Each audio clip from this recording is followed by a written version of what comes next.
Peace and welcome to the culture here on the Black Star Network. I'm your host, Farajii. Thank you so much for tuning in, being a part of the conversation. Folks, we got a lot to talk about on the final show of 2022. Yes, first let's talk about that bombshell that came out of Washington with former President Donald Trump where the House has released his tax information for the past 6 years.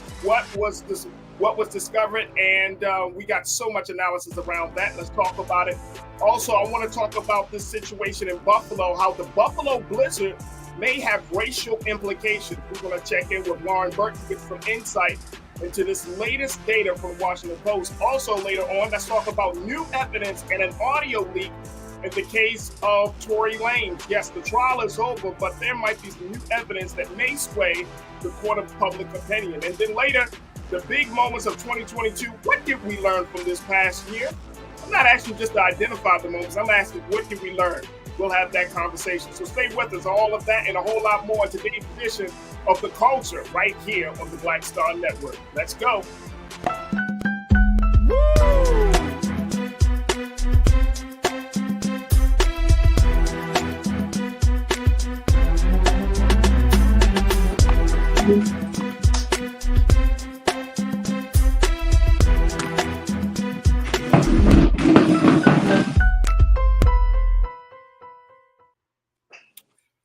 Folks, good afternoon and welcome to The Culture here on the Black Star Network. I'm your host, Farajii. Thank you so much for tuning in and being a part of the conversation. Folks, let's talk about the big story out of Washington where former President Donald Trump has had his taxes released by House Democrats. This is something that the House Democrats have been working for the last couple of years, as not just part of tradition to show how the president earns money and where he spends it, but more importantly, to create a semblance of transparency with the American people. Now, the taxes situation has always been one of contention for the former president, as he has tried to file lawsuits to block his taxes being released. But now they have been released and they have been combed through to show us how the president has earned the money, more importantly, how he has invested his money and the implication of everything. So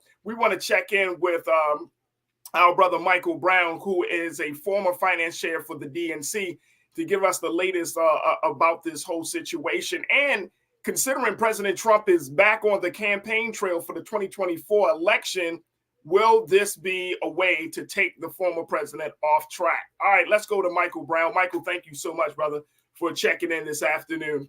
First and foremost, this has been a long time coming for not just House Democrats, but for the Democratic Party.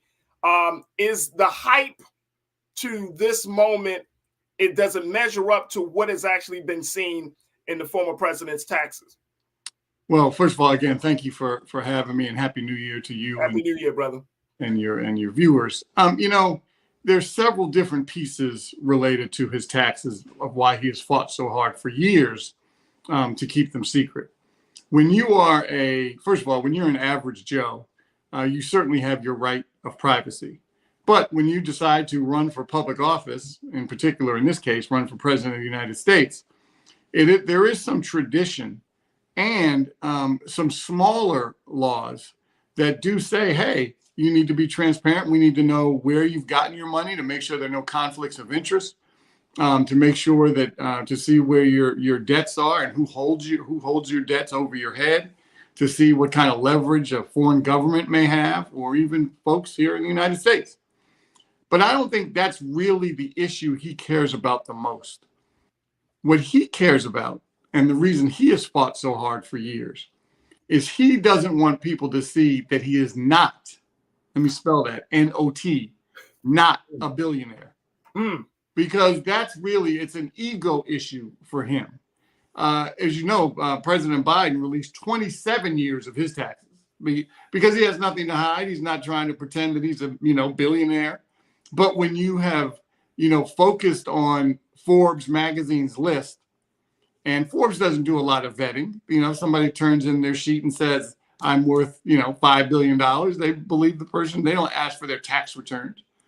So that's really his issue, is now, even though the tax return doesn't say, oh, I'm worth X, But you better believe accounting experts can start to put the pieces of the puzzle together and show that if there's X amount of debt only in this 6 years of returns, you better pretty much believe that there aren't billions and billions of dollars sitting in a bank somewhere. And that's what he cares about the most. So it's more about the public view of his money than anything else. Correct.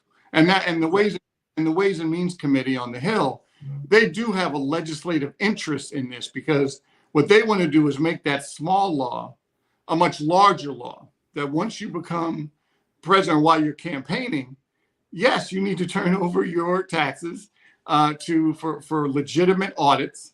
And as you can tell, if you remember, most of the controversy, or he would say, was he can't turn over his taxes to the public because he was under audit. Right. And found out he wasn't under audit. So the question is, did he have someone call over to the IRS commissioner and slow everything down, or just say that he was under audit when he wasn't? Because he was doing whatever it took. Remember, this isn't the most truthful person in the world. Come on, no, not at all. He's going to say whatever he's going to say to protect himself. Right. And transparency. Absolutely. I want to share with you just a little bit of what Politico had put out in their report of this story. Folks, take a look at this. When they talked about Trump taxes being released to the public, they said that the 6 years of joint tax returns filed by Trump and his wife, Melania, from 2015 to 2020 number a little over 2,700 pages. They report income from a wide range of golf, restaurant, and ice skating businesses, as well as speaking engagements. The forms also show income Trump generated in a range of foreign countries, including Canada, China, Turkey, the Philippines, the United Arab Emirates, and the Caribbean island of St. Martin, among others. Income from Canada, Ireland, and the United Kingdom figure prominently in gross amounts reported. Trump also reported numerous streams of income from Panama. And here's the headline from Politico: Trump tax returns released, launching fresh scrutiny of his finances. Michael, give us some insight and analysis about how he's getting his money from these different countries and from these different places. Give us, what's the significance of that part of this whole thing? It's twofold. The first is he probably, and certainly I don't know for sure, I'm not, his accountant, but what he probably was doing was, keep in mind, let me jump ahead, then I'll come back. Keep in mind, he doesn't own a lot of things. He may have licensing agreements with different properties, hotel properties, golf properties. I'm not suggesting he doesn't own any of them, but most of his deals are all licensing agreements. And so Panama, for example, the reason he probably had accounts of where money was coming from Panama was he had a hotel in Panama City. After he started acting a fool when he was president, Panama took the name off the hotel because they didn't want to be associated with him. So that was a stream of income that stopped. So what he would do is, when particular governments or people didn't want his name on buildings, he would then sue them to enforce whatever the contract was. But either way, that income stream stopped. Right. And so that's probably why he had something in Panama, United Arab Emirates. He may have had a bank account. Who knows? That's one. Again, I know I mentioned the whole billionaire issue, or lack of being a billionaire. Yeah. Other reason he didn't want his taxes out is for people like us and professional accountants to go through them and now start putting the pieces together where his money was coming from. Hence, where the leverage was from people over him. Because right. A lot of political pundits always were questioning, why would this government have such sway in the White House? Why did the Russian government have such sway in the White House? Because maybe he had debt to that particular government or business people in that country. Hence, I don't want people to see that. Right. Now let's talk a little bit, Brother Michael, about the losses that he has taken, the hits he has taken over these past few years, right? This is another piece of the conversation as to why he doesn't want people to know that his billionaire status might not be actually truthful. It's reported in the LA Times and in other spaces that he has actually suffered from losses over these past 6 years, like each year in and year out, he's paying out more, earning less. The LA Times, they put it out there that he has lost millions of dollars year after year. Stephen Rosenthal, who is a senior fellow in the Urban Booking Tax Policy Center, he said that that these newly released records covering 2015 through 2020 add to the picture and supply some important new details about these losses. So if he's lost all of this, again, I'm going back to it because for us, I mean, look, I'm going to be honest with you. I never thought that Trump was a billionaire. I always questioned that. Like, he never seemed to kind of lock in. You don't, when you talk about Warren Buffett, when you talk about Bill Gates and these guys who bring in billion, they don't make no qualms about it. I make a certain amount of money. Elon Musk, I make a certain amount of money. Jeff Bezos, I make a certain amount of money. Trump has always been a question mark for years. This is not like something new.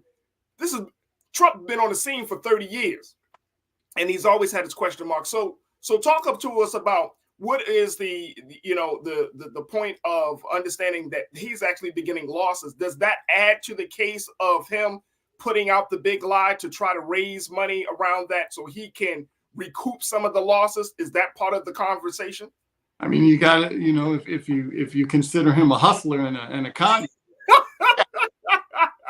But I think there's also some other evidence that shows that, again, when he started acting a fool, how people didn't want to do business with him anymore. And here's a prime example. When he restored the old post office in Washington on Pennsylvania Avenue to make it a Trump hotel, where obviously foreign dignitaries would stay to bring favor with the president. Obviously, many Republican donors stayed there.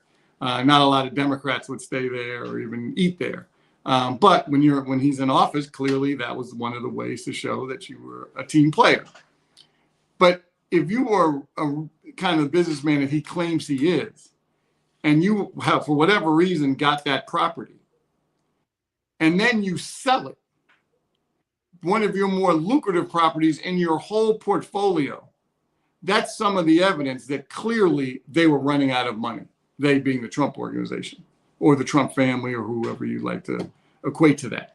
Right. So when you couple that and selling, some of the most prime real estate in America, some would say the world, on 2 blocks from the White House, a prime location for a hotel, and it's a luxurious hotel, and you sell it, that seems kind of strange. That means that because when people sell assets, that usually means that they need money to fill holes somewhere else.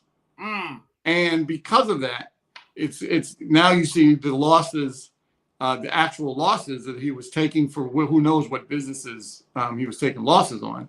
And he had to fill those holes. Hence, you start selling properties. Now, that property in D.C. on Pennsylvania was his to sell. And I'd mentioned a little earlier that some of his properties are just licensing agreements.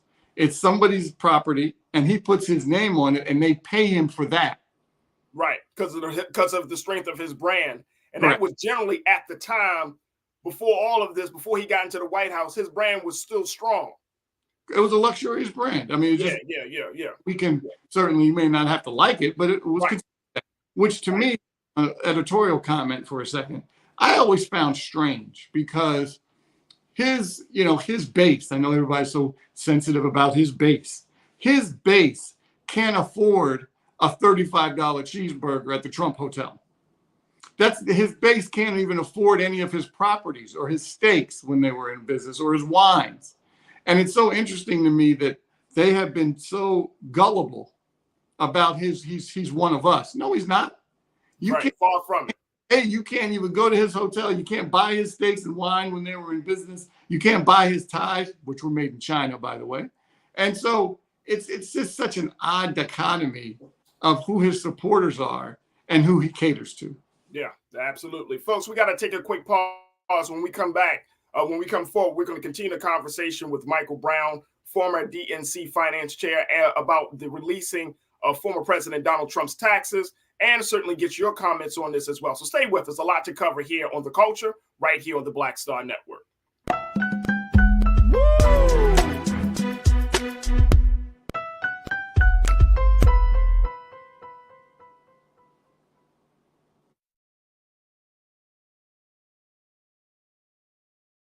Black Star Network is here. Oh, no punch! I'm real revolutionary right now. Thank you for being the voice of Black America. All momentum we have now, we have to keep this going. The video looks phenomenal. See, there's a difference between Black Star Network and Black-owned media and something like CNN. You can't be Black-owned media and be scared. It's time to be smart. Bring your eyeballs home. You dig?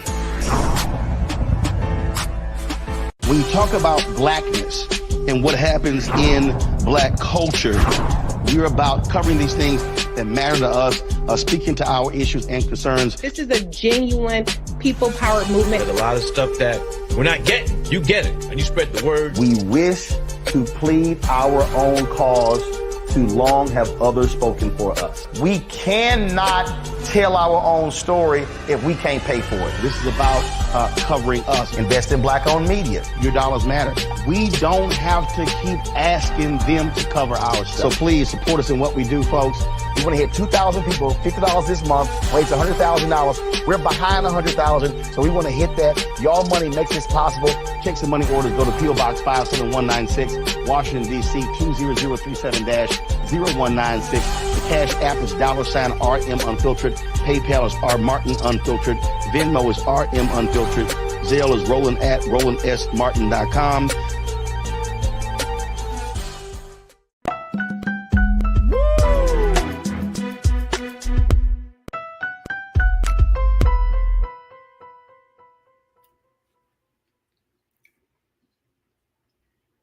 Folks, welcome back to the show. We've been talking to Michael Brown, former DNC finance chair, about the releasing of former President Donald Trump's taxes, the implications of it, and what does this mean for the president, for the former president moving forward, especially as he's embarking upon another campaign for the White House. Michael, thank you again for being with us this afternoon. I want to talk a little bit about this, and then we're going to take some comments from our online culture crew. But I want to talk about the impact, the web. Okay, so we see all this stuff happening with him as Donald Trump. But again, as in that quote from Politico, his wife is affected. His company, Trump Organization, has already been convicted of fraudulent activities. His children has been brought into this. So given all of this kind of like happening, one, how does this impact his family? And two, are there anything in his taxes that may lead to a criminal investigation? Has he committed fraud or any other type of criminal activity? Well, first of all, I think we have to also segregate pieces of the family. Okay. The Kushners, for example, Kushner and Ivanka, seem to have their own independent wealth, whether it was gained while they were certainly working in the White House, whether it was Kushner's real estate holdings before he was in the White House and after. Right. Financing. I think there's some questions there, but they seem to have their own independent flow of income. The sons seem to just be certainly dependent on the Trump Organization. And now, yes, that they've been convicted in New York, it is going to certainly cause some confusion, because now not only do you have that conviction sitting out there, which I'm assuming they will appeal, but now if you're a bank or another business, you're highly unlikely to want to do business with them. You've been convicted of fraud. Right. So why would you want to get in bed financially or in a business relationship with them? So the question is, where is the income coming from? Now, they do have, somewhere in the neighborhoods of $200 million, as you mentioned earlier, that they raised to help with the big lie litigations. Right. And so he's going to treat that like his own piggy bank until that gets frozen by another. There's so many. The end of your question was any kind of legal exposure. The answer is there's so many different investigations out there for this guy. Damn. Some indictments are going to drop, whether the one in Georgia, whether the one in New York, whether federal because of January 6th. There are so many different levels of exposure out there for him. He thinks, for example, that just because he's running for president, there's a shield. There's no shield. He's a regular Joe. And then if he ever even wins the nomination in the Republican side and then eventually beats Joe Biden, which is again doubtful that he can even achieve those two. But he has the bully pulpit, and he can come out and say, "Witch hunt, hoax. They're just out to get me." He's able to have that kind of microphone to defend himself. But when these federal indictments start to drop, or even the state one in Georgia, he's going to have a whole lot to answer for, and the chickens are coming home to roost. I mean, when you lie for so long, and then sooner or later, when you lose re-election, because keep in mind, if he had won election, then that shield would still exist. But that didn't happen. Right. And when you have Congress that aggressively is going after him, legitimately so, I think these chickens are going to come home to roost for him in several different places around the country. And I agree with you, brother. I totally agree with you. I think that this is the beginning of the end for him in a lot of different ways. All right, let me go to my online culture crew to get their take on this whole situation. Folks are checking in. Folks got some strong opinions about this situation, Brother Michael. I want to go to Janelle. Janelle, my sister, you kick us off this afternoon. You say, look, it's not about the taxes he has or hasn't paid, because U.S. tax codes have been geared toward the rich since Reagan. Trump docs have always been about the sources of his income. Right. So let's talk about that, because it was reported that in 2020, he did not pay taxes. And then there was, I think it was 2019 or 2018, where he only paid $750 worth of taxes. So his tax payment history is sketchy at best. And that he has learned how to use the loopholes for his advantage. Wouldn't that warrant some arrest? I mean, it got Al Capone.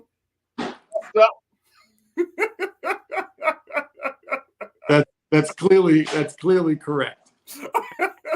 And you better believe now that even though the House is flipping next week from Democratic control to Republican control, that doesn't stop a lot of these investigations, especially on the federal side. That's why Chairman Neal, who's chairman of the House Ways and Means Committee until next week, really wanted to get this out there so different experts or different legal bodies can go through this and see if there's any exposure.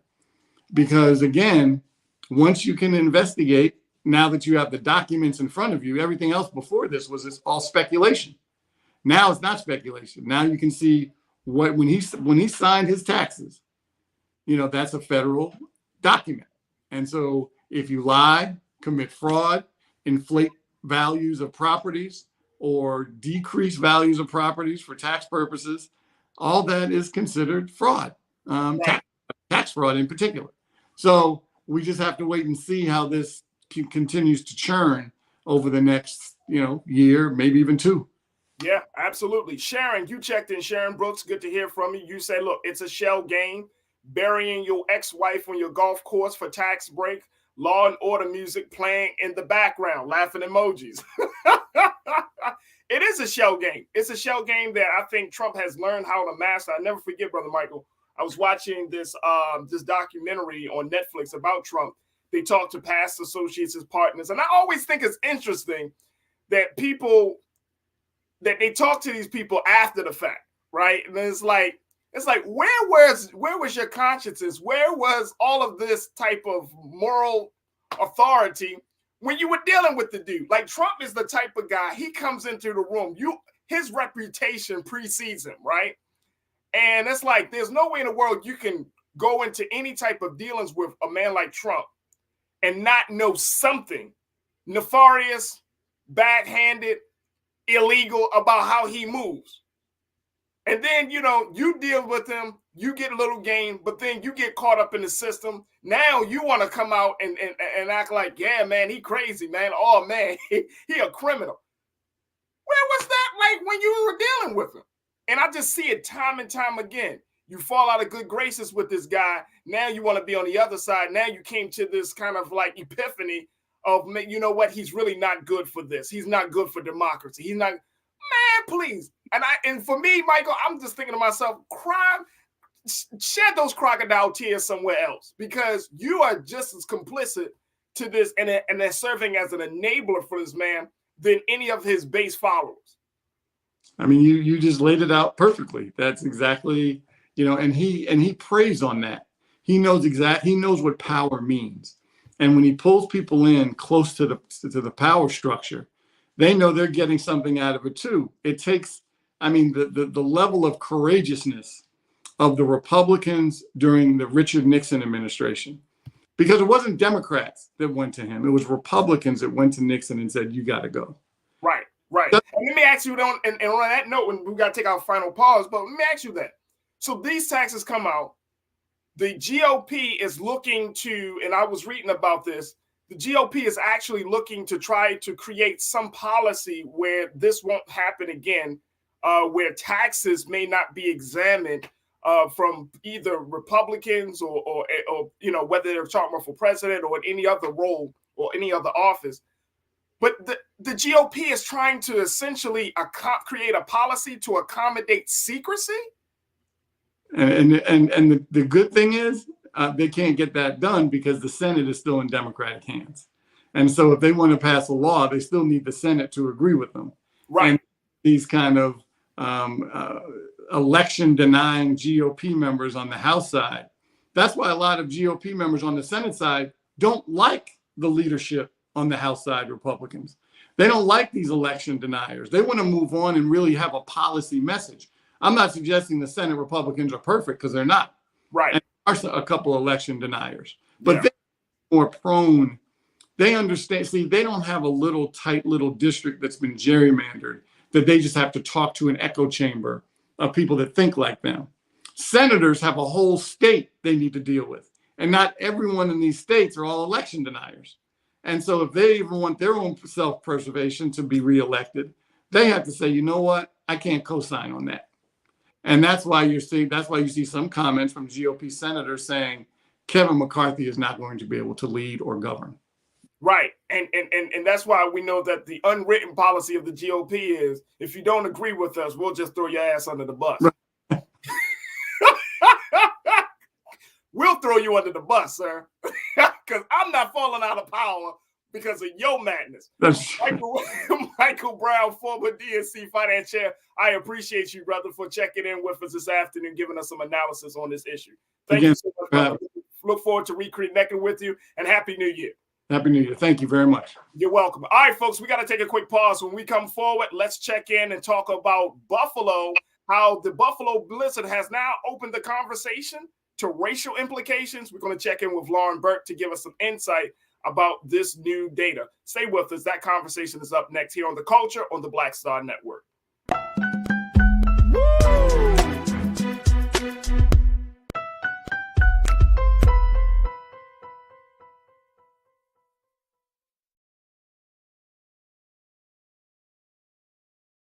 Hatred on the streets, a horrific scene, a white nationalist rally that descended into deadly violence. White people are losing their damn minds. An angry pro-Trump mob storms the U.S. Capitol.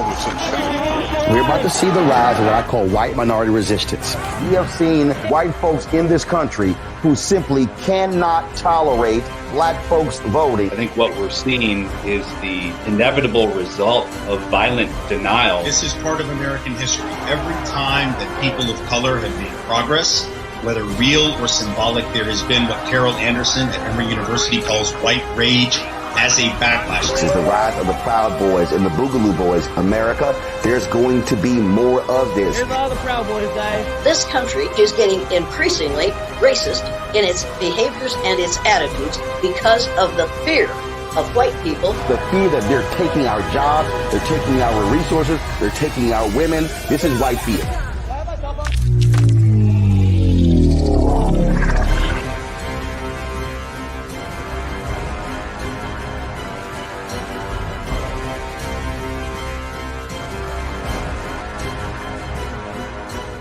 Black Star Network is here.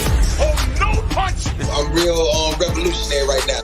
Thank you for being the voice of Black America. All momentum we have now We have to keep this going. The video looks phenomenal. See, there's a difference between Black Star Network and Black-owned media and something like CNN. You can't be Black-owned media and be scared. It's time to be smart. Bring your eyeballs home. You dig?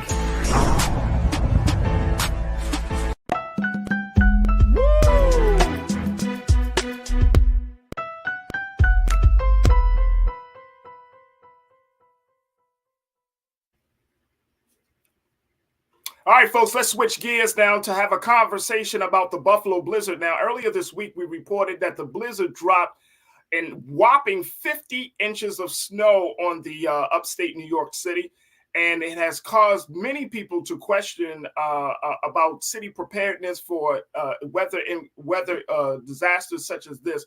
And we also reported yesterday when a young woman by the age of 22 years old, Annadale Taylor, she had unfortunately froze to death in her car when she was returning home from a shift at a Buffalo hospital, and how she was not able to make it home because of the blizzard conditions there in the city.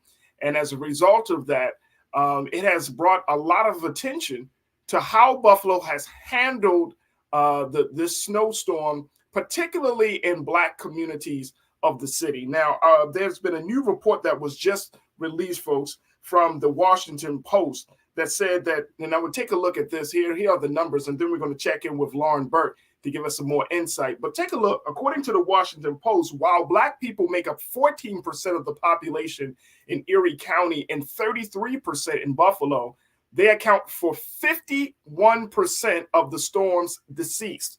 Residents and area leaders indicated that structural problems, including poverty, food deserts, subpar housing, and a lack of government investment, have worsened the snowstorm's impacts on working class Black and brown communities as the cost to the city has become more apparent.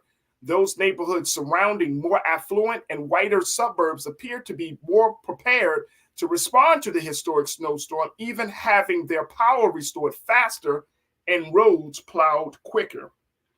Wow. Now take a look. It says this area is so heavily impacted by these systemic issues, and it's largely because of poverty, said Pastor Al Robinson, according to the Post. And impoverished people happen to be people of color. He has hardly slept since last Thursday, as he and his wife Vivian have provided care and shelter for 130 people in his church since the blizzard's onslaught. Now, we also take a look at just some of these the photos here, but the blizzard fuels racial and class divides in polarized cities. Let me tell you, man, oh man, we cannot get out of the space of talking about race in this country, even down to the weather. Folks, I'm so happy to be joined by writer and analyst Lauren Burke to give us some insight as to what does this all mean, and how will the city of Buffalo and other cities that may potentially be hit with weather disasters, how will this impact policy and how cities handle things moving forward? Lauren, thank you so much for being with us. It's good to reconnect with you. It's been a while. Yeah, Farajii, I've been watching you though. Great show, man. It's great to see you.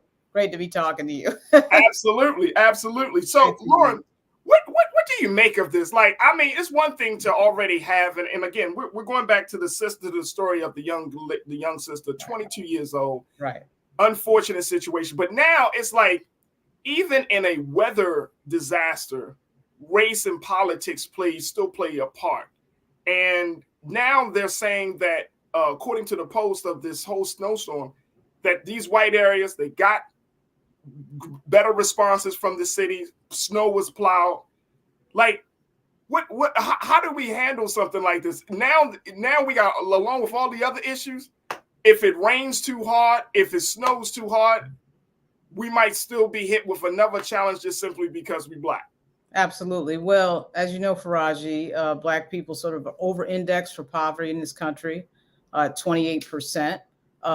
You also know, of course, too, that money is what drives politics. Money is what makes politicians do X, Y, and Z and pay attention to certain constituencies. You see it all the time, just in general terms, where certain issues come up in front of Congress or in front of local governments because money is paid into that issue by certain groups. Now, you wouldn't think you'd have to think about that for a snowstorm, right? But the reality of it is that the way we treat poor people in the United States is certainly not the way we treat rich people in the United States, whether it's Buffalo or any place else. We see it with just basic infrastructure issues, particularly in the South. Notably, President Biden did a very good job at getting a lot of money out through the American Rescues Plan for infrastructure. A lot of these local governments just don't give it to poor communities or Black communities. But when it comes to a natural disaster, that really goes back to local government and really the governor of New York State. Quite frankly, I think Kathy Hochul was not well prepared for this. She is a fairly new governor, given what happened sort of unexpectedly coming into office as lieutenant governor after the crisis that hit Andrew Cuomo. But if you remember, Andrew Cuomo, when there was a crisis, tended to, particularly a weather-related crisis, he would typically get the National Guard out, which is what typical protocol is for a major snowstorm in New York. And as somebody who's a New Yorker, I can remember growing up as a teenager, and we had 5-6 feet of snow on Long Island. I can remember in the 90s some major snowstorm, and it wasn't uncommon the National Guard would be a part of that. You'll notice the National Guard was not called out for this disaster. And it is not really, there's no real excuse for this, because, this is not the 1800s or the early 1900s where we don't have the technology to know that there's going to be a big snowstorm. We know that climate change is real. We've seen these extreme weather incidents down the country becoming more and more prevalent. So I think Hochul made a big mistake, frankly, underestimating this storm. I know a lot of people putting stuff on the Mayor Brown, and I'm not saying that he should not be part of the blame. He should be part of the blame, but he does not have the power to execute some of the assistance that the governor has. Yeah. And so, my mother worked in New York State government once upon a time, and so did I.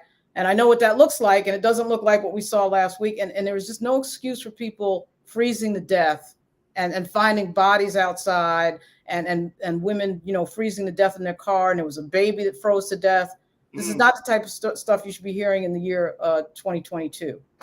But and my question is, Lauren, even with that level of history and preparedness, there was a lot of snow. That was, and I could be wrong in my reports. I reported 50 inches. And I'm like, I don't know what city would be prepared for such a major blizzard in such a short period of time. This wasn't like over a week's period.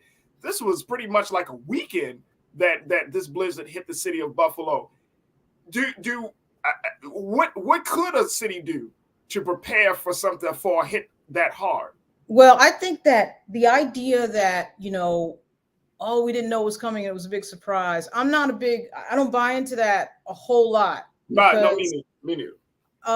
Buffalo is a place where snow happens a lot. My grandmother used to live in Albany once upon a time, and big weather events up in that part of New York, particularly in the part we're talking about in Buffalo, it's just not that big of a surprise. Now, I'm not saying that a governor or a mayor can predict exactly what the snowfall is going to be, but certainly the local weather meteorologists were certainly ringing the bell pretty hard.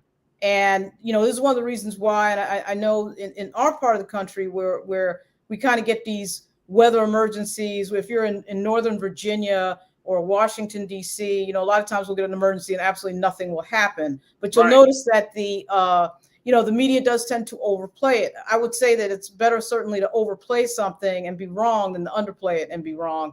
But in a place like Buffalo, overplaying it should have been almost like the default setting, because they have gotten major snow just as a general rule. So I think that, when you're an elected official, you're responsible for these things, and it's no joke. And, we've seen what it looks like when elected officials do well and alert the public way ahead of time and really, really get loud and ring the bell, do all sorts of stuff, put out states of emergency. And I don't know that we saw any of that. I can't speak in grave detail because I don't live in Buffalo, so I don't know exactly what they were doing. But there are some things certainly the governor did not do that I think are fair things to bring up.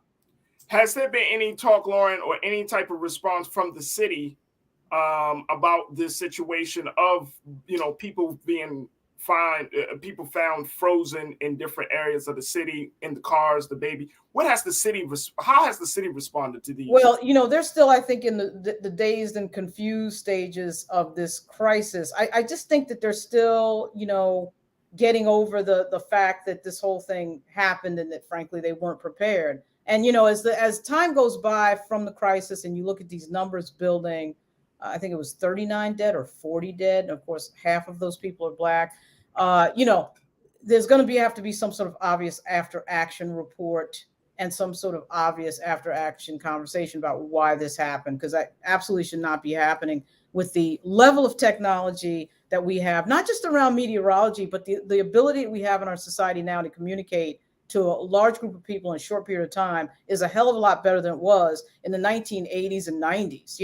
So I think they're still in the dazed and confused stage of figuring out, how this happened, but they got to get out of the dazed and confused because, winter is not over. And certainly in Buffalo, it wouldn't surprise me if they had another event before the winter season is over.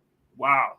Look, we got to take a quick pause. When we come forward, let's continue the conversation with Lauren Burke, and let's continue the conversation with you folks. We're going to get your comments as we talk about the Buffalo blizzard and how it highlights racial and class differences. Stay with us. A lot more to conversation right here on The Culture, right here on the Black Star Network.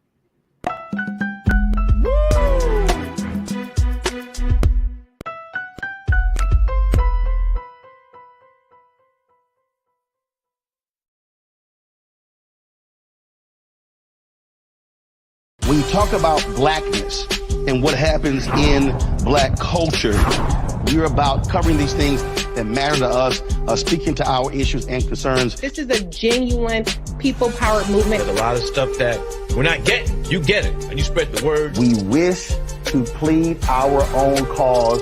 Too long have others spoken for us. We cannot tell our own story if we can't pay for it. This is about covering us. Invest in Black-owned media. Your dollars matter. We don't have to keep asking them to cover our stuff. So please support us in what we do, folks. We want to hit 2,000 people, $50 this month, raise $100,000. We're behind 100,000, so we want to hit that. Y'all money makes this possible. Checks and money orders go to P.O. Box 57196, Washington, D.C. 20037-0196. The Cash App is $RM Unfiltered. PayPal is R Martin Unfiltered. Venmo is RM Unfiltered. Zelle is Roland at RolandSMartin.com. Black Star Network is here. Oh, no punch! I'm real revolutionary right now. Thank you for being the voice of Black America. All momentum we have now, we have to keep this going. The video looks phenomenal. See, there's a difference between Black Star Network and Black-owned media and something like CNN. You can't be Black-owned media and be scared. It's time to be smart. Bring your eyeballs home. You dig? Hatred on the streets, a horrific scene, a white nationalist rally that descended into deadly violence. White people are losing their damn minds. As an angry pro-Trump mob storms the U.S. Capitol, we're about to see the rise of what I call white minority resistance. We have seen white folks in this country who simply cannot tolerate Black folks voting. I think what we're seeing is the inevitable result of violent denial. This is part of American history. Every time that people of color have made progress, whether real or symbolic, there has been what Carol Anderson at Emory University calls white rage as a backlash. This is the rise of the Proud Boys and the Boogaloo Boys. America, there's going to be more of this. There's all the Proud Boys, guys. This country is getting increasingly racist in its behaviors and its attitudes because of the fear of white people. The fear that they're taking our jobs, they're taking our resources, they're taking our women. This is white fear.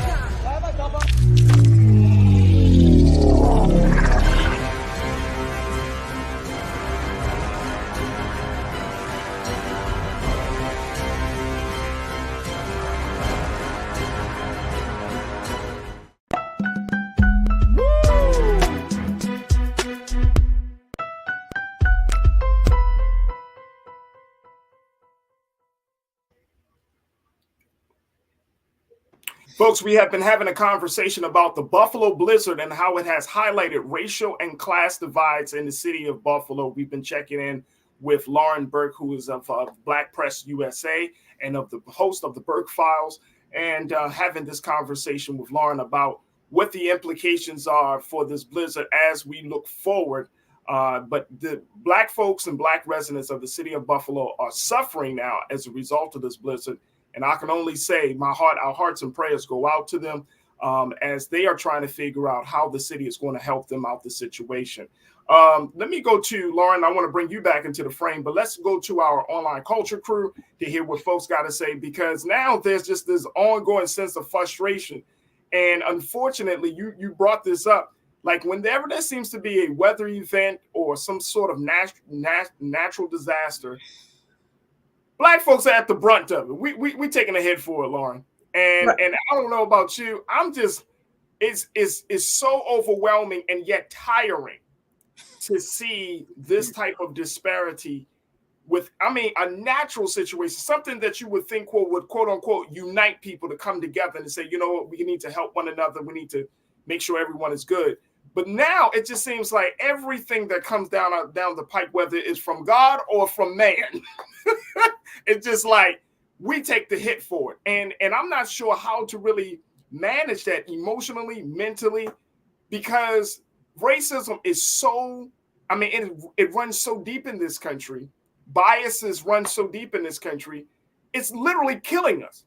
Well, right. And poverty is what is behind a lot of that. That we in this country, we treat poor people differently. It's just a fact. If you go to any city, you see it. It is, we really don't care about poor people. We don't care about people who don't have money. It's pretty heartening, actually, to see Karen Bass, new mayor of LA, start out with an emergency on the homeless, because that's something that is a huge issue here. But to go back to Buffalo, it's, what poverty does is it places a lot of barriers in front of people just to have to live their day-to-day lives. The food desert issue, a lot of these people seem to be caught out there because they were trying to get food, or they were coming back from food, or something related to that. But also, too, that the governments are sort of able to get away with treating poor people like this without any real political penalty. That's a huge problem and a huge issue here. Absolutely. Let me go to my crew, because folks are checking in. All right, let me go to Conscious Thoughts. You said the entire apparatus broke down, Conscious Thought, relative to the storm and the response of local and state governments to it. The entire apparatus. I remember this is so reminiscent, Lauren, of Hurricane Katrina. Right. That's right. That's exactly right. That's exactly right. That's a perfect example of how you would never have seen that had that been white folks out there struggling to do whatever. That's exactly right. It's exactly right. I just can't believe we're back at this. And the sad part about it, and you said it, the season is not even over yet. So there could be another weather event that can hit harder. That was reading in the report as well. The city is still trying to recover from another weather event that happened last month. Now people are complaining that since the snow has melted, they got to deal with the issue of flooding because of warmer weather is expected. So the issue of flooding is coming up in a lot of these homes that Black folks reside in. And so the city may say, well, kind of throw their shoulders up on the situation. And it's like, again, we're always taking a hit. Janae, you checked in and said it's also called wear and tear, which is why we need an infrastructure bill each census or decade. You can say Buffalo is used to have 80 plus inches, then say we'll wait till after we exceed that amount. That's right. And so is that the place that we need to, like, the infrastructure bill? Like, do states need to really look at a separate infrastructure bill? Well, outside of the federal government's bill? I think that what is there, a lot of this is directing assistance to the right people who need it more. It's always interesting to hear things like, the wealthier parts of the city got more help. Yeah, of course they did. But did the wealthier parts of the city need more help? A snowplow can go down somebody's street if they're rich or poor, But yet I actually think that there isn't any extra money that needed to happen. It's somebody standing someplace making a decision to send assistance to a specific neighborhood or not. And what a lot of times that's based on, frankly, is just somebody's personal whatever in their head about who's important and who isn't. So at some point that has to be looked into. I think the other mistake that they made too, I think they sent out an advisory that, they were going to have, excessive wind and some snow, etc. And of course, there's a big difference between sending out an advisory and sending out a mandatory stay-at-home order. That puts people in sort of the right mindset of, okay, this is a big crisis. This is something that we got to stop what we're doing in our lives and deal with. But when you're somebody who doesn't make a lot of money and you need to be at work, that's the you're other. going to have a different view of that, of somebody asking you to stay home. Of course, we saw this during COVID. Right. People were trying to work anyway when we have this deadly pandemic.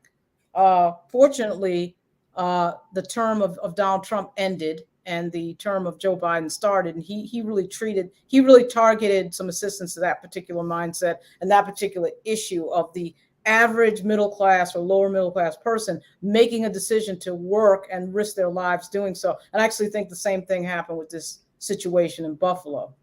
And I'm glad you brought that up. We got a few seconds left, but I'm glad you brought that up because I'm thinking about Andell Taylor, 22, coming home from work. Even though she's working in a hospital, do you think that this tragedy will open the door for us to have some different conversations about non-essential and essential workers, especially for hospitals? I mean, yes, we praised the hospital workers during COVID, and then we also kind of like demonized them at the same time. And then now in this situation, you're still bringing people into a space where they feel compelled to go to work. So is this going to change how we work, especially in areas that are more prone to weather events like this? Probably not. It probably won't change the conversation about essential and non-essential because, of course, a hospital worker or a nurse is going to be deemed essential almost every time. And as somebody who knows a bunch of cops, they're always essential no matter what the heck is going on. They got to go in and they got to go to work and risk whatever they have to risk to go to work. I do think that if we're going to call people essential, particularly nurses, then we have to pay them an essential salary that reflects how essential they are. We certainly do that with police. And there's no reason we can't do it with nurses who are underpaid. Absolutely. Absolutely. And I also, I know that some employers actually send out a shuttle. They might have it's hard for me to believe that a hospital making millions and millions of dollars can't invest in some Hummers or some other piece, transportation to bring people in, to bring people in so that way this won't be an issue. Lauren, I truly appreciate you for giving us an analysis of this whole situation and how, we should look at it. Again, we're taking so many hits this year, and I hope and pray that come next year that we're going to start to see some changes. Yeah, me too. And it's great seeing you, Farajii. You're doing a great job. And I'll be watching you. Thank you. I appreciate that. I appreciate that a lot. So Absolutely. a lot. Thank you. Lauren Burke checking in from Black Press USA and host of the Burke Files. Folks, we got to take another pause. When we come forward, let's talk about the trial of Tory Lanez that seems to continue to happen in the court of public opinion. We're going to check in with civil rights attorney Christina Sears to get her take about the new audio that was just released that may be more damning than the evidence that was presented in court. Stay with us. It's The Culture here on the Black Star Network.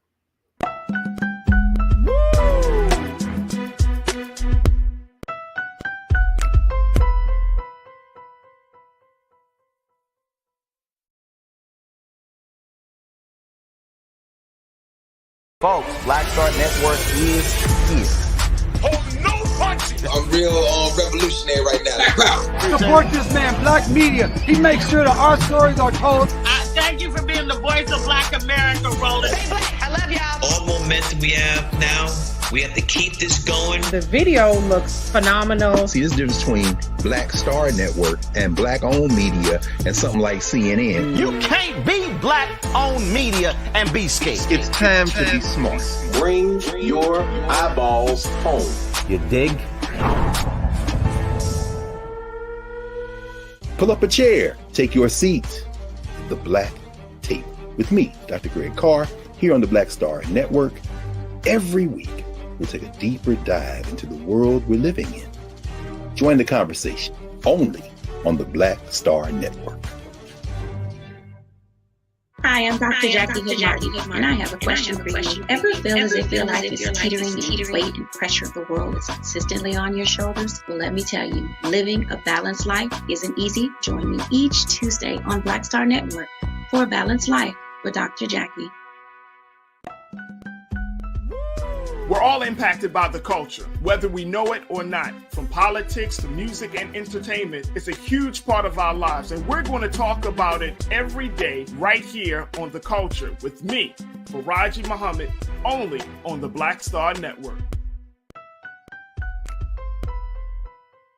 I'm Deborah Owens, America's Wealth Coach, and my new show, Get Wealthy, focuses on the things that your financial advisor and bank isn't telling you, but you absolutely need to know. So watch Get Wealthy on the Black Star Network.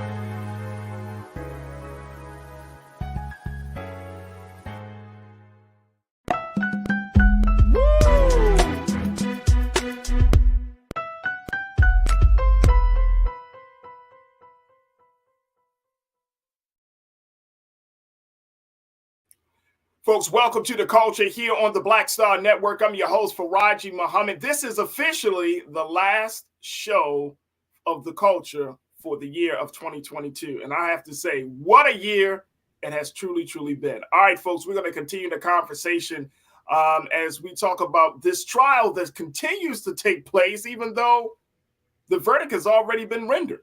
And I'm talking about the trial of hip-hop artist Tory Lanez and the situation about his possession of a firearm and that involved hip-hop superstar Megan Thee Stallion, and how this trial has opened up the conversation for so many things, from misogyny to protecting Black women and so much more. Here to give us some insight about a new piece of audio that was just released even after the trial ended, that audio that shows that Tory Lanez has been very, very apologetic, as he called in and talked about the situation that happened back in June of 2020. He was very, very apologetic about his actions, his behavior, the fact that he said that in the course of these audio tapes that he was drunk and he just made some dumb choices and using and having that firearm on his possession. And so it brings a lot of people to question whether the trial was either necessary or, and more importantly, the demonization of Megan Thee Stallion was even appropriate. Here to talk to us about this is civil rights attorney Christina Sears. Christina, thank you so much for joining us for this conversation. You're welcome. I'm wondering, because I heard this audio. Tory on this audio does not sound belligerent. He does not sound obnoxious. He doesn't even sound like he's like, oh, you're going to have to prove it. He's talking to Megan Thee Stallion's people. I think it's like her manager or one of her people in her team. And he's like every call, and there I think about 3 or 4 calls, every call, hey, I just want to say I apologize again. How can we make this right? How can I do right? I just need to get out of this situation. So for the trial, I'm gonna say the after trial. That's his thing. Like, now, what does this do? First and foremost, how do you handle this? Why wasn't this audio included in the trial that was just completed? Why is it just being released now? It's my understanding that the prosecutors played this particular jail call that you're referencing during the trial, and that it was quite impactful after all of the testimony that had been given on the subject of who shot Megan. If you listen to the audio very carefully, you'll see that he never specifically says a shooting or that or references a gun. He talks about how apologetic he is and accepts responsibility for what occurred, almost as if he is aware that he's being recorded, but wants to communicate his true feelings about the events that have just taken place. It's all very, it seems as though he went through some sobering events because he acknowledges being intoxicated when the event took place. And there's nothing like being arrested and being held in custody and finally being able to contact the outside world and maybe someone you feel comfortable speaking with and trying to, I guess, return to some semblance of normalcy and express the guilt that is weighing heavy on a person after an event like that takes place. So this was powerful evidence, I think, during the trial. And I believe that we are hearing it now because it is a part of the public record and accessible. And although most of the time, especially in today's culture with high profile parties in a case, we get to go inside the courtroom with video. But in this case, that didn't take place. So we have to wait till afterwards to hear some of the audio evidence, such as this jail call that came out. So a couple of things come to my mind, Christina. One is, since this was played during the trial, this really gives us some insight as to what the jury heard and why that verdict was rendered, that he was found guilty. Because, I mean, he didn't say it himself, but he damn sure sounded like he wanted to say, I'm guilty. I did this, right? He said enough. Yeah, and that's exactly, he said enough. What weight does this put on that conversation about, quote unquote, for those who are, quote unquote, Team Tory? You know, and saying, well, this is a miscarriage of justice. His father has said it. And it's interesting because his father has been so vocal in saying, no, this is not right. But your own son is on the phone, sir. And apologetic. And being apologetic. So what are you talking about? Where's the miscarriage of justice here? I think that supporters of Tory Lanez and his father included are going to hear what they want to hear during a trial, after a trial, regardless of the recording. I think that this evidence is going to be sobering for a lot of his fans as well, who still supported him, not having heard this audio. But there's a lot to disregard or downplay once you hear this kind of video. But I think a parent like Tory Lanez's father is going to always believe the best in their child, regardless of what it is that they've been accused of or convicted of, or even what's on the audio. And I also think that we have to take into account that when audio like this is played in a trial, that the focus is on allowing the jury to hear it. So the jury may have had a much better ability to hear what was said on the tape. They also would have been provided with an opportunity to hear it again if they had requested it. I'm not certain as to what type of audio was available in the courtroom for the people seated in the galley, which is where his father would have been seated. He might not have heard the specifics in that seating position like we're hearing at home. And I think that the prosecutors have to focus on the fact finder, the jury, and making sure that they hear it. And that's really their only concern. As far as the fans at home, I'm a comment section reader, and I have.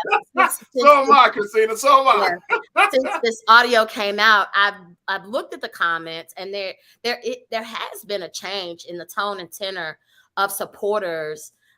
They're fewer in number, not necessarily people who are admitting that their minds have been changed or swayed by this new information, but there are a lot fewer supporters in the comment section than there were a couple of days ago. So I think this evidence is sinking in for some people, but again, there's some people who are just, it doesn't matter what the evidence is. I was about to say that, Christina. I was like, some people are gonna, I mean, you know, some people say, oh no, he didn't do anything wrong. Yeah. Let's talk a little bit about, I mean, you work in the area of, you're a veteran prosecutor, you're an attorney. You work in the area of civil rights. I want to kind of get your take on the conversation about the demonization of Megan Thee Stallion, because people really didn't, you know, we had to be clear even in this reporting that this was not a trial against Megan. this was a trial about Tory Lanez and what he did, the possession of the firearm. Sure. But people have made the narrative around this trial about Megan Thee Stallion. She has taken some hits. And in some cases, she has said one thing in one interview, saying a conflicting message in a separate interview. Help us to understand, like, the whole concept of this misogyny that people are saying, and that, you know, even in the petition around supporting Tory, they say, oh, this fake black woman protectionism of Megan Thee Stallion. How does this play out in a case like this? So it specifically in a case like this, where you have high profile individuals, they tend to be normalized. They get put into a scenario that sometimes everyday people who don't have a fame and a following behind them find themselves in, because they're victims of violence. And they end up contacting the police. They end up going on trial, and they end up being persecuted for accusing someone of committing an offense. I hate to say it, but this is par for the course. I've seen it more times than I can count. Any time you have someone making accusations of criminal behavior against another, I think our sensitivities, just as human beings, we don't want to believe that violence occurs. And we certainly don't want to believe that violence occurs amongst people that we are distantly familiar with, like celebrities. And so it's hard, it's difficult for people to disconnect from the from what they think occurs in Meg Thee Stallion's life and what they think occurs in Tory Lanez's life every day, and to kind of inject into it this toxicity, this violence, and view them in a totally different light. It's hard for people to grasp that they are ordinary people and wrap their minds around the fact that they too can suffer from misogyny, from violence, from handgun crimes, from being in the wrong place at the wrong time, where alcohol is obviously prevalent, and then handguns are introduced into the situation. It's difficult for people to accept. And you just made this point that, you know, these are high profile individuals, and I've seen some folks in my comment section as we do the show. They're like, well, why, Farajii, do you even need to talk about this? Because we spent a couple of days talking about this. I think well, this show is for culture, so this is one of the top stories of 2022 in the hip hop world, right?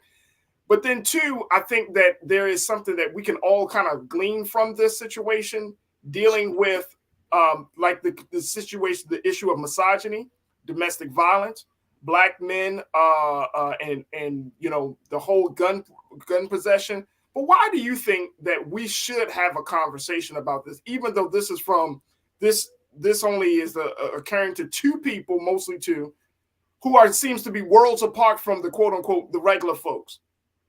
Why should we even be talking about this?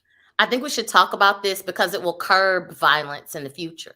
And it will encourage people who are victimized to come forward and talk to the police about things that are that have occurred to them, or ongoing, continuing violence against them in their home.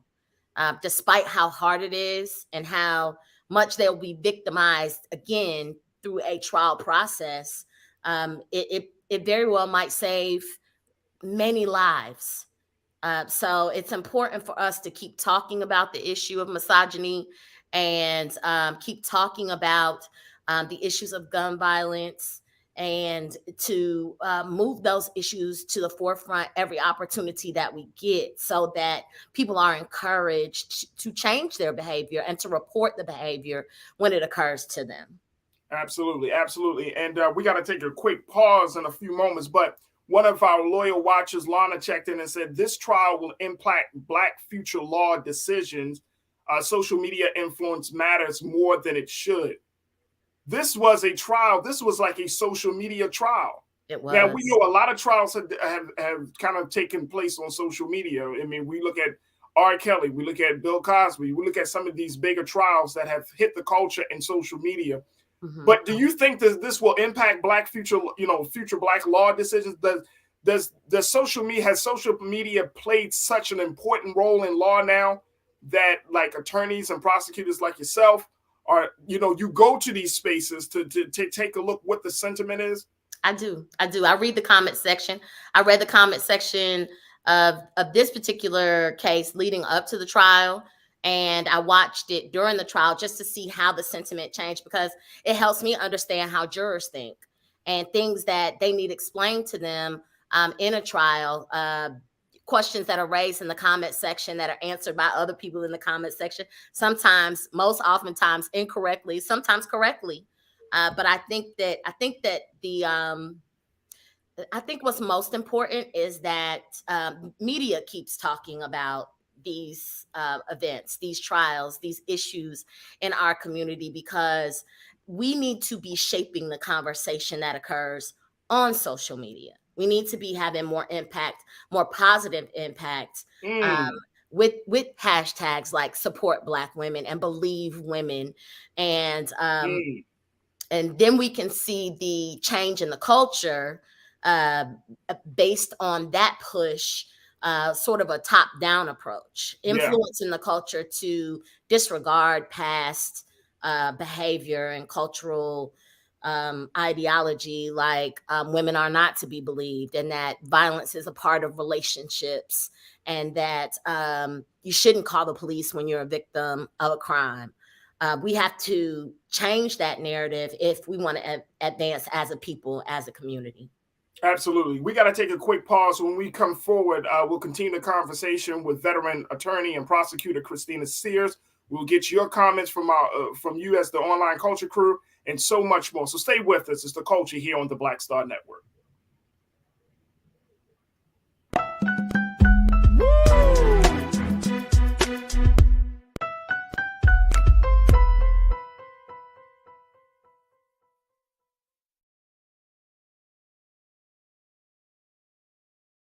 Folks, Black Star Network is here. Oh, no punches! I'm real revolutionary right now. Support this man, Black Media. He makes sure that our stories are told. Thank you for being the voice of Black America, Roland. Stay black. I love y'all. All momentum we have now, we have to keep this going. The video looks phenomenal. See, there's a difference between Black Star Network and Black-owned media and something like CNN. You can't be Black-owned media and be scared. It's time to be smart. Bring your eyeballs home. You dig? Pull up a chair. Take your seat. The Black Tape with me, Dr. Greg Carr, here on the Black Star Network. Every week, we'll take a deeper dive into the world we're living in. Join the conversation only on the Black Star Network. Hi, I'm Dr. Jackie Hood Martin, and I have a question for you. Ever feel as if your life is teetering and the weight and pressure of the world is consistently on your shoulders? Well, let me tell you, living a balanced life isn't easy. Join me each Tuesday on Black Star Network for A Balanced Life with Dr. Jackie. We're all impacted by the culture, whether we know it or not. From politics to music and entertainment, it's a huge part of our lives, and we're going to talk about it every day right here on The Culture with me, Farajii Muhammad, only on the Black Star Network. I'm Deborah Owens, America's Wealth Coach, and my new show, Get Wealthy, focuses on the things that your financial advisor and bank isn't telling you, but you absolutely need to know. So watch Get Wealthy on the Black Star Network.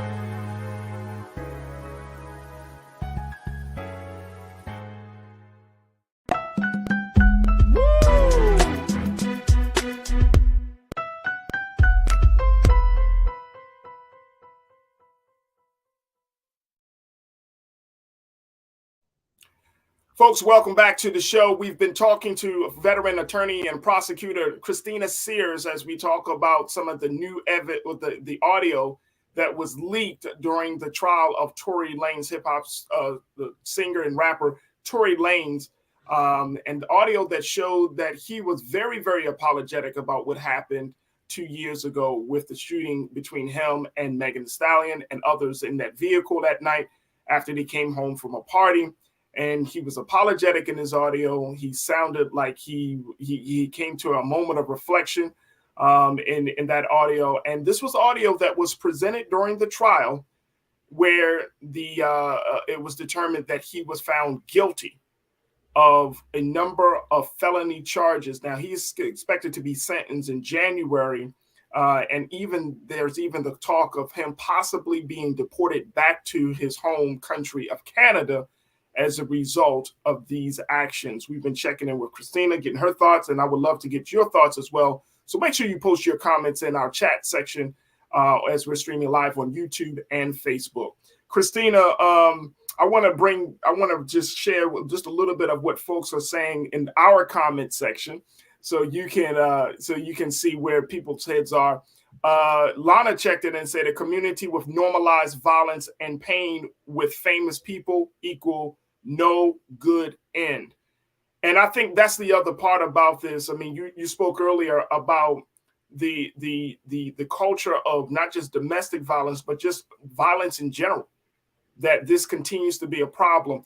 And I think going back to that point that you were making about why it's important to have these conversations, there are a lot of young people in their 20s, and I'm not talking teens, I'm talking about in their 20s and early 30s, right, who look at these artists, who try to mimic the lifestyle of these artists, who try to make the same decisions as these artists, who try to show up as these artists.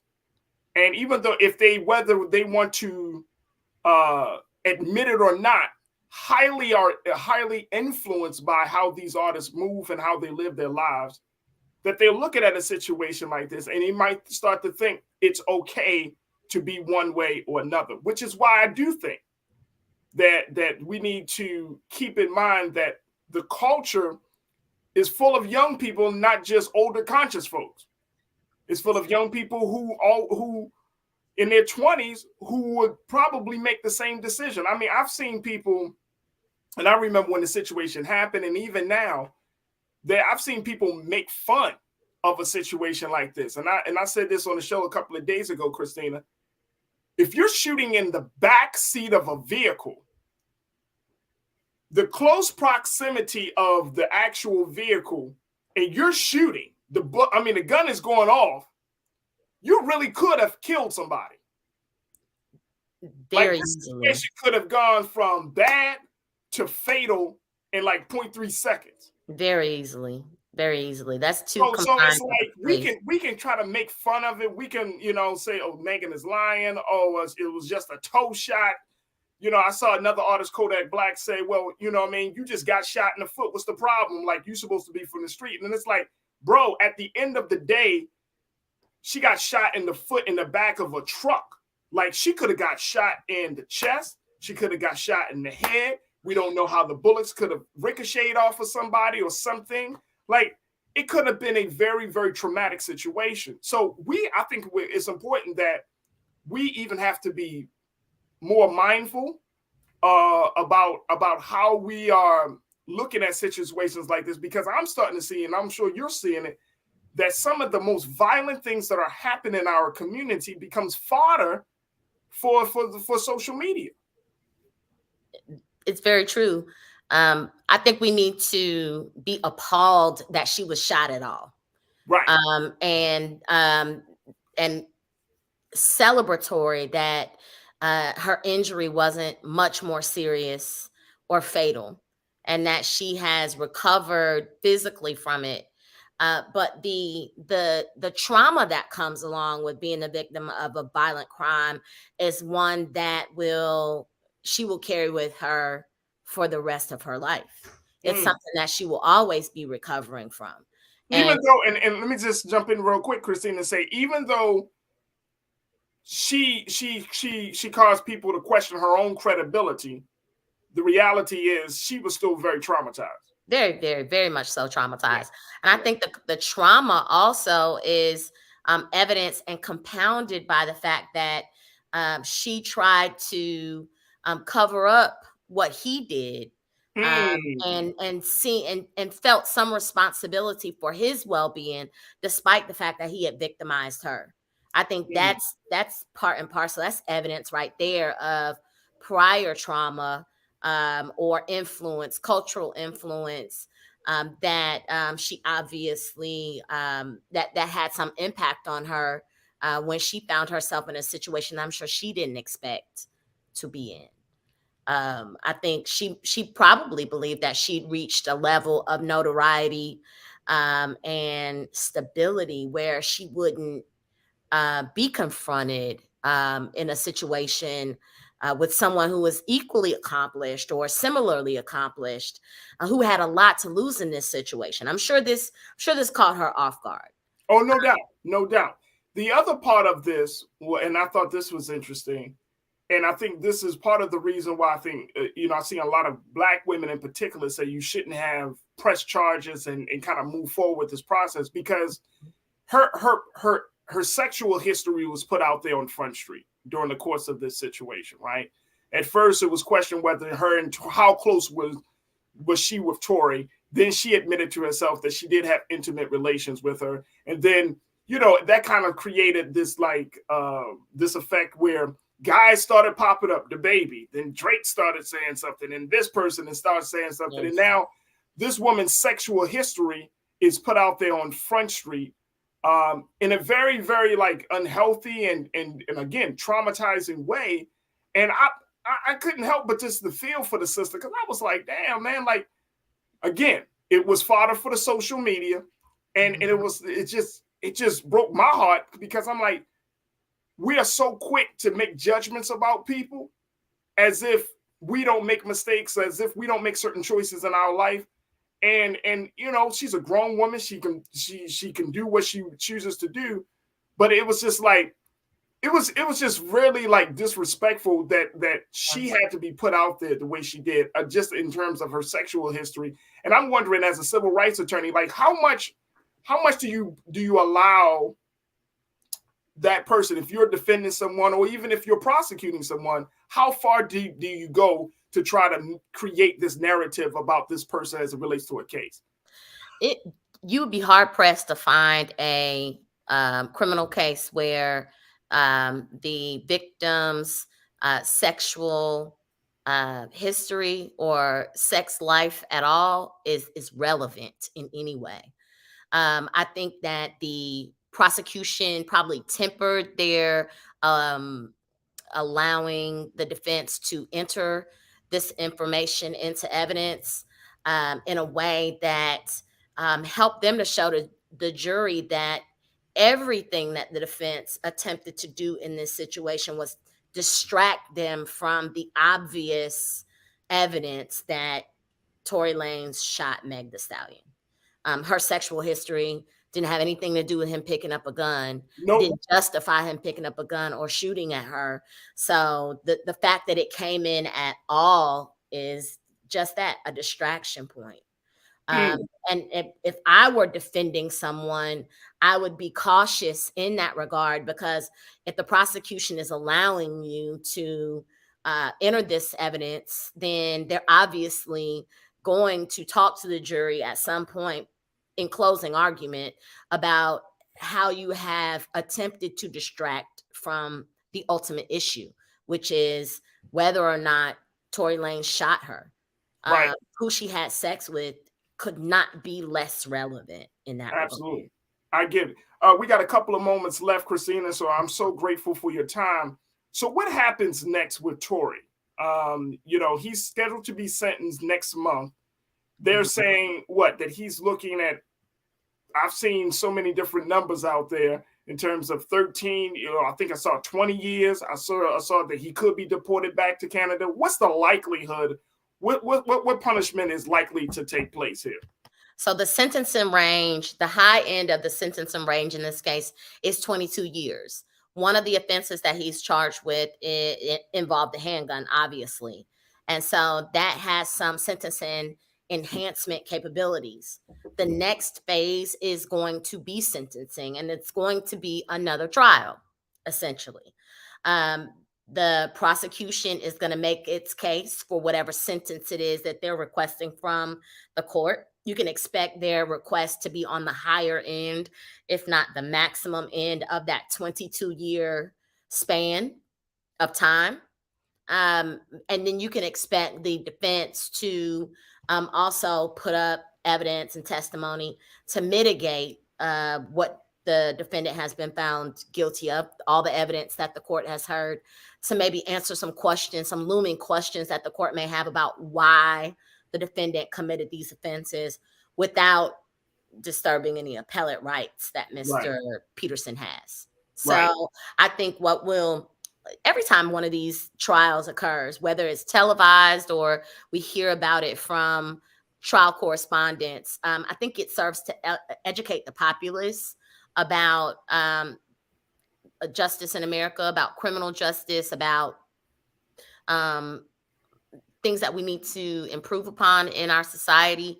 And I think that although this is an unfortunate event, I think the good that comes out about it is that people need to know more about our justice system, and in order to prevent future injustices, in order to encourage and change the sentiment about people serving on juries. I think that's something that I hope that people take away from each one of these trials that are televised or that we hear about that involve popular figures in our culture. So, do you think he will be deported back to Canada? It is likely, given that it's a gun crime and that it is, someone actually got shot. I think it is likely that he would be deported. But these things, they can take many twists and turns. So I think we need to watch the sentencing phase and see what evidence comes out and see what decisions the judge makes. I think it won't be the judge's decision about whether or not he gets deported. That would be an U.S. immigration court would decide whether or not he gets deported and decide his ability to stay in America. So that won't happen at the sentencing phase. It will likely happen sometime after his sentencing. Well, it's a tragedy all around. So many lives have been impacted by this. And it highlights where we are as a people, as part of the hip hop community. We still got a lot of growing to do. We got a lot of growing to do, Christina, and a lot of responsibility to take, to use as we take actions. And it's just really, really sad. It's really, really unfortunate. And I hope Tory and Megan can find some level of healing and recovery from this situation, because I think that this trial and just this whole scenario opened up the door for so many things and exposed how much we need to cover, how much more we need to work on to find healing between the sexes and to find healing within ourselves. So I appreciate you for sharing your legal insight as well as your cultural insight on this topic. Thank you, Christine. We love to reconnect with you in the new year. Thank you. Thank you for having me. Absolutely. Folks, we got to take a quick pause. When we come forward, let's talk about some of the big moments of 2022. More importantly, I'm asking the question, what did you learn from this past year? We'll have that conversation and more. So stay with us. It's The Culture here on the Black Star Network.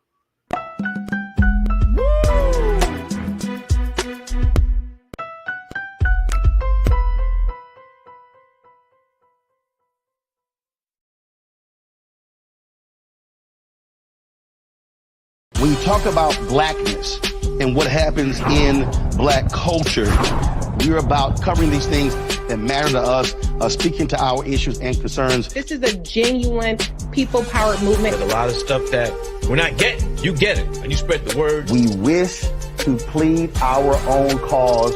Too long have others spoken for us. We cannot tell our own story if we can't pay for it. This is about covering us. Invest in black-owned media. Your dollars matter. We don't have to keep asking them to cover our stuff. So please support us in what we do, folks. We want to hit 2,000 people, $50 this month, raise $100,000. We're behind 100,000, so we want to hit that. Y'all money makes this possible.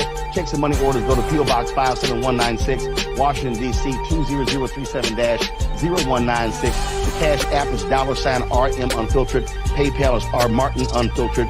Venmo is RM Unfiltered. Zelle is Roland at RolandSMartin.com.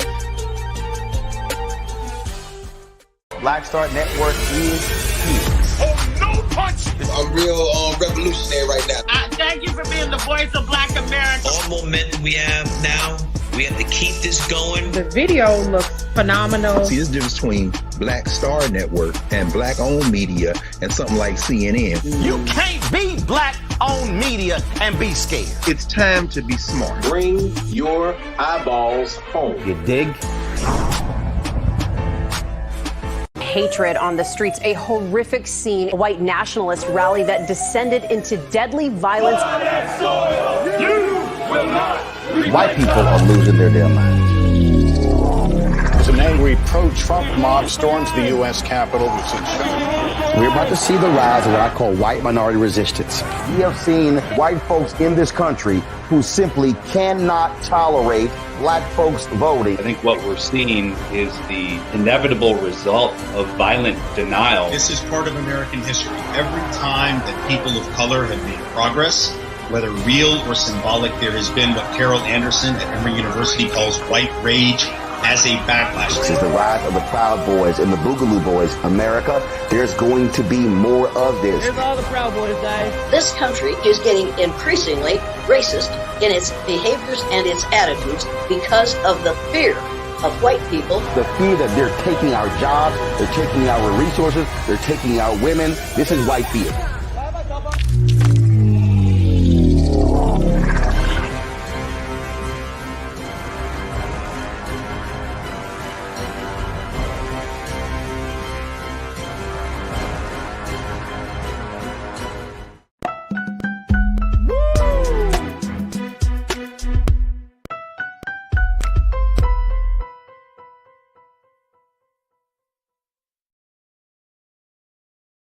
Folks, welcome back to the show.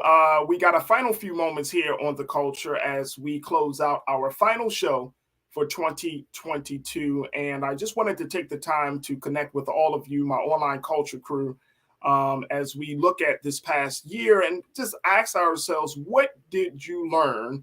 What did we learn from this past year? And I want you to share your comments, throw them in the chat on YouTube, Facebook, Black Star Network, and share what were some of the big lessons that you learned from 2022, not just talking about the big stories, the big events, but more importantly, what did you learn from 2022? This is, this is a very, very different space that we find ourselves in this country, whether you're talking about politically, socially, economically, or even culturally. And one of the things that I try to keep in mind is that, each year, you only hope and pray that, things get better for you in your personal life. But it seems to me that we are at a place where we should also hope and pray that things get better in our collective lives, in the community, whether you're talking about the hip hop community, or whether you're talking about Black folks in this country, whether you're talking about the whole country, that there is great disturbance among us right now. There is an upheaval. There is a sentiment of anxiety. There's a growing sentiment of frustration, and there's the struggle and pain that we have been all trying to either escape from or trying to deal with. And so I think for me personally, one of the big things that I'm looking to do next year and to really work on is to be a peacemaker. How do we broker peace in a time where there seems to be so much uncertainty, some levels of chaos and confusion? How do you broker peace during this time? And this is something that I've seen because we're going to be, and I hope this isn't true, but the way things are looking, we're going into another year with a lot of unfinished business, a lot of untied knots, a lot of things that have left to be done. And unless we get into a space where we're saying enough is enough, we're going to continue to kind of go through 2023, God willing, in a space where we're just not going to be able to find any peace, right? We're going to just be in this perpetual cycle of pain and struggle and agony and anxiety. And so for me, it's like, how do I change the dynamic of this situation? How do I change that? You know, as we were just taking a break, and this is the beauty of this platform that we have here. You know, I was just kind of looking at a story that CNN had just posted about another Buffalo woman who went out on Christmas Eve telling her daughter she'd be right back, only to find they found her body a few hundred feet from home. And this is the story of Monique Alexander, 52 years old, Black woman who went to the store, even though, you know, this blizzard took place, and her daughter, Casey Macaron, had bad feelings about her mother taking this walk to the store or taking this walk to go someplace to try to get something before the storm really set in, and she never returned home. My heart and prayer goes out to Casey and her family, to the family of Monique Alexander, but there is a lot of upheaval right now, folks. There's a lot of disturbance, and we have to make the decision as we go into 2023, the role that we're going to play in each other's lives, the roles that we're going to play in the community. And I know for me is that, you know, I want to usher in a sense of peace, a sense of peace. That's why you won't see certain stories on this platform, folks. No, you know, I'm not here to get you upset all the time, to keep you in a state of rage and anger and hatred. You know, we can talk about certain things, and then some stories we won't cover, because at the end of the day, we don't want to put your mind or add more to your mind and just for ratings or just for likes or just for views. We want for you to understand and know that there are things going on, but at the end of the day, we want you to walk away with a sense of peace. Let me hear from you. Let me take a look at, let me check in with Marcina. Marcina, you said, I learned that Black people, Black women are powerful beyond measure. And we have great people, great leaders like Vice President Harris and Stacey Abrams. Absolutely. That's a great lesson to learn this year. Great lesson to learn. This, they have said, Marcina, and I know that, you know, a lot of folks have said it, that this is the year of the woman. This will continue to be the year of the woman. I think in 2023, we're going to see more Black women doing more phenomenal things. And you know what? I love and appreciate what Black women are saying. More and more of you sisters are saying, look, stop calling us strong. Stop saying that we're resilient, as if we can't be vulnerable, as if we can't be tired, as if we can't be human. It's either we are looked at in one form, you know, just as from a sexual perspective, or we're looked at as a superpower or a superwoman, and that we can't fall somewhere in the middle, that we can't exhibit some level of humanity in our existence. And I agree with you, Marcina. I'm with you. I'm looking forward to seeing the great works that Black women across this country continue to do, continue to push the boundaries, continue to break this glass ceilings, bust through the doors, continue to create, continue to dominate, continue to do the great things that y'all do, and just continuing to be you. Just continuing to be you. Trust and believe we are going to be the space where Black women can do that. So, Marcina, thank you so much. Lana, you checked in. You said, I learned the culture is a dope Black show discussing Black issues and is an excellent journalistic voice for Black people. Share these platforms with your family and friends. Thank you, Lana. Thank you. That's all I can say. Thank you for the love. Thank you for the undying support. You've been riding with us from the very beginning, and I can't and we can't appreciate you more. So thank you, thank you, thank you. Willie, you said we once again saved America for another 2 years. Woo! That's a good one. Hey, Willie, that is a good one, bro. We did save America. Question is, though, will America come to our defense? Because as much as we're doing the saving, right, I don't think that Black folks need to be saved in the classic sense. But guess what? You owe us, America. You owe us for the fact that we are continuing to be not just participants in the democratic system. We are the pillar of democracy in this country. You cannot have democracy without Black America. You cannot have you can't talk about having the moral authority without Black America. You cannot have a political consciousness or political conscience, excuse me, without Black America. So we're saving a country, but in 2023, will this country be there to not to save us, but to help take our struggle to the next level, to take us from a place where we're struggling to a place to where we're prospering. So great, great lesson. Thank you for sharing that, Brother Willie. Good to see you. Lana, Willie, and Marcina, I hope y'all have a fantastic transition into the new year.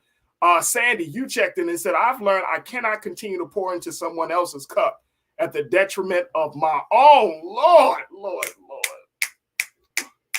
I'm telling you. Look, I'm telling you. I love to put out. I love to share. I love to give, right? But I think for all of us, and I feel like, Sandy, this might be for our personal relationships more than our professional ones, right? Like, I love the fact that you're right. I'm not pouring more into you and you ain't returning the favor. And this is not being selfish, folks. This is talking about having mutually beneficial relationships with people that lifts us. No more of this, I'm giving more and you giving me less. No. I think all of us needed that word today, Sandy. So you are right on point. Black folks in this country, we give. We give so much of ourselves to this country. We give so much ourselves to the political system, to the economic system, to the social. We sacrifice ourselves. We put ourselves on the altar only to be what? Used and abused. And then they say, well, can you give a little bit more? We give our minds, our hearts, our spirits, our talents, and our skills. In some cases, we give up our future, i.e. our children. And then they say, can you give more? No, we're not giving no more. We ain't giving no more. I'm not pouring in more into your cup than you pouring into me. If you got a quarter, if you got a little bit in your cup, guess what's not going to happen? Not going to happen. I can't do it. And we shouldn't be, there's got to be a boundary on that. There's got to be a boundary. Sandra, you brought up a whole great point. I'm telling you, that's a whole word right there. Thank you so much. Pandora Box, you said words are very powerful. They can make you great or break you to pieces. Woo! That's why I love and appreciate each and every one of y'all from the Online Culture Crew, because that is it right there. Look, if nothing else this year, folks, if we don't recognize the power of words, here on this platform, I got the great opportunity, the great blessing to say, to be before you in this space. I have to keep that in mind every single day that I stand before you. Every time I make a post, I always have to say, my words can go further along than me physically. So I need to be cautious. And I think for all of us, we should be cautious about the words that we use, the meanings that we give, and more importantly, how we communicate to one another, because it makes all the difference in the world. It makes all of the difference. You can create enemies or you can create friends just by simply the words that you use. And so I truly, truly appreciate you, Pandora Box, for mentioning that. We got one more. We got 30 seconds. Ricky Murray, you said the black man in America is a 7-foot tall man drowning in 4 feet of water. All he has to do is stand up. Damn. There it is right there, Ricky. There it is. Black man. Look, we can't just say black man now. We gotta include our women, black men and black women. All we got to do is stand up. This country is showing us, and this is a great point to end out, this country is showing us that it's not able to meet all of our needs, not able to meet our expectations, and cannot fulfill all of our interests. All we got to do is stand up and do something for ourselves at this point. We can't keep relying on a situation, on a system, on anybody that's not going to be there for us. So all we got to do, Ricky, as you said, brother, is stand up. Look, that's going to do it for me.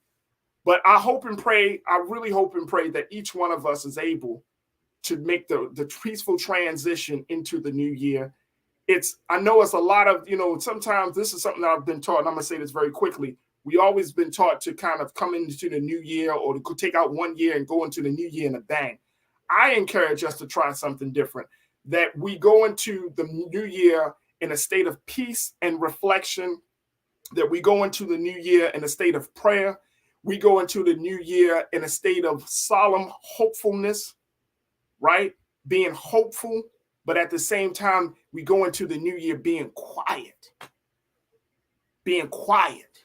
We reflect on all of the great principles of Kwanzaa this week. We reflect on all that has happened because we need to be of sober mind, sober body. Our spirits need to be still. We need to be in the right mind state. We need to be in the right headspace to handle whatever may be coming down the pike for us in 2023. We need to be sober minded. So that way we can understand what's coming down to us. And more importantly, we can know what road we need to take, what role we need to play, and most importantly, how it can all benefit us and our culture.